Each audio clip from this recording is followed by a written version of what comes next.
జై శ్రీమన్నారాయణ. ధనుర్మాసంలో 9వ రోజు పాశురము.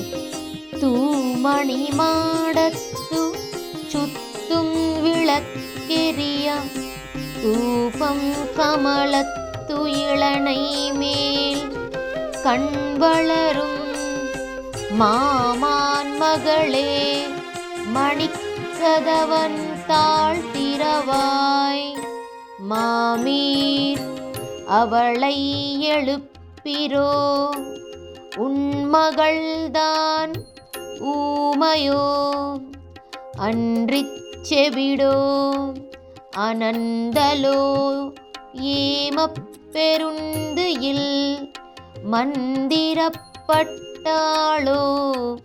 மாமாயன் மாதவன் வைகுந்தன் என்றென்று நாமாம் பலவும் நவின்று ஏலோரெம்பாவாய். ఆండాళ్ తిరువడిగలే శరణం.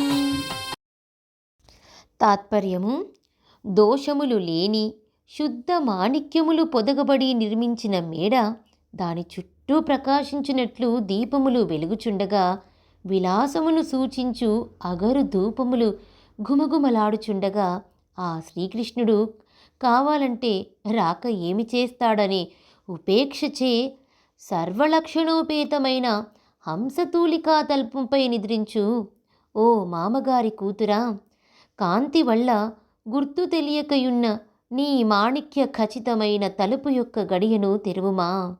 ఓ మేనత్తగారు, పోనీ మీరైనా ఆమెను లేపి పంపండి. ఏమమ్మా, మీ అమ్మాయి మూగదా, లేక చెవిటిదా, లేక అలసి బద్దకించుచున్నదా? అది కానిచో లేవకుండా ఆమెనెవరైనా మంత్రించినారా, లేక అడ్డుచున్నారా? ఆశ్చర్య చేష్టలు గల శ్రియఃపతి పరమపద నివాసియే అయినను మన కొరకై శ్రీకృష్ణుడై వచ్చినాడని ఇంకా ఆయన తిరునామాలు పాడుచుండా వెంటనే లేపి పంపమ్మా. లోకానికి శుభాన్ని చేకూర్చేటటువంటిది మన ఈ శ్రీవ్రతము. ఆండాళ్ తిరువడిగలే శరణం.